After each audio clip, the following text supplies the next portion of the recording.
ভারতের জনপ্রিয় অভিনেতা থালাপতি বিজয় আবারও শিরোনামে। তবে এবার সিনেমার জন্য নয়, বরং রাজনীতিতে ইতিহাস গড়ে আলোচনার কেন্দ্রবিন্দুতে উঠে এসেছেন তিনি।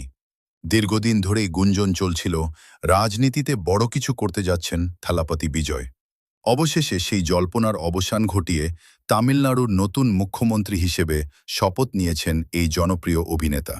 এক রবিবার চেন্নাইয়ের জওহরলাল নেহেরু স্টেডিয়ামে জমকালো অনুষ্ঠানের মাধ্যমে শপথ নেন বিজয়। অনুষ্ঠানে উপস্থিত ছিলেন তার পরিবারের সদস্য, রাজনৈতিক নেতাসহ দক্ষিণ ভারতের অনেক জনপ্রিয় তারকা।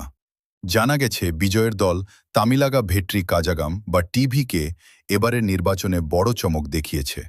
দলটি ২৩৪ আসনের মধ্যে ১০৮টি আসনে জয় পেয়েছে এবং জোটের সমর্থন নিয়ে সরকার গঠন করেছে। দুই ভারতের রাজনৈতিক বিশ্লেষকরা বলছেন এটি তামিলনাড়ুর রাজনীতিতে এক নতুন যুগের সূচনা। কারণ কয়েক দশক ধরে ডিএমকে ও এআইএডিএমকে এর আধিপত্যের বাইরে এই প্রথম অন্য কোনো শক্তি সরকার গঠন করল। শপথ নেওয়ার পরই বেশ কিছু বড় সিদ্ধান্ত নিয়েছেন বিজয়। নারীদের নিরাপত্তা, বিনামূল্যে বিদ্যুৎ সুবিধা এবং সাধারণ মানুষের জন্য নতুন কিছু উন্নয়ন পরিকল্পনার ঘোষণা দিয়েছেন তিনি। দ্য টাইমস অফ ইন্ডিয়া এদিকে সামাজিক যোগাযোগ মাধ্যমে থালাপতি বিজয়কে নিয়ে চলছে ব্যাপক আলোচনা। ভক্তরা বলছেন সিনেমার পর এবার রাজনীতিতেও ব্লকবাস্টার এন্ট্রি করলেন তাদের প্রিয় তারকা।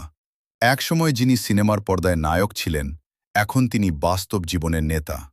অভিনেতা থেকে মুখ্যমন্ত্রী হওয়ার এই যাত্রা ইতোমধ্যেই ইতিহাস হয়ে গেছে। ভিডিওটি ভালো লাগলে লাইক, কমেন্ট ও শেয়ার করতে ভুলবেন না।